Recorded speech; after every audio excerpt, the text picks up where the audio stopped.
தாவீது ஒன்னே சொல்லுவான், நீ போற எல்லா பட்டயமும் சவுலே எனக்கு எதுவுமே தேவையில்லை, எனக்கு அதெல்லாம் பிராக்டிஸ் கிடையாது, ஒன்னே ஒண்ணு தெரியும், தேவன் நான் ஆராதிக்கிறவனாய் கலந்து வந்திருக்கிறேன். அல்லேலூயா. அப்போ ஆராதனைக்கு முன்பதாக பிராக்டிக்கலோ இல்ல ஞானமோ ஒண்ணுமே செய்யாது. அல்லேலூயா.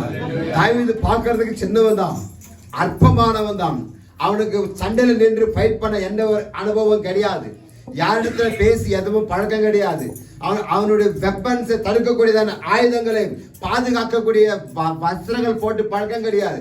ஆனா ஒன்று இருக்குது, தேவனை ஆராதனை செய்கிறதுல வீரனா இருந்தான், தேவனை தேடுகிறதுல வீரனா இருந்தான், தேவனை மகிமைப்படுத்துகிறதுல வீரனா இருந்தான்.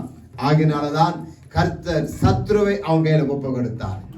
தேசத்தை நாம் சுதந்திரித்துக் கொள்ள வேண்டுமானால் பெரிய பணமோ ஞானமோ தேவையில்லை, கர்த்தருடைய பயம் உங்களுக்கு எனக்கு இருந்தா போதும். இந்த பட்டம் நமக்கு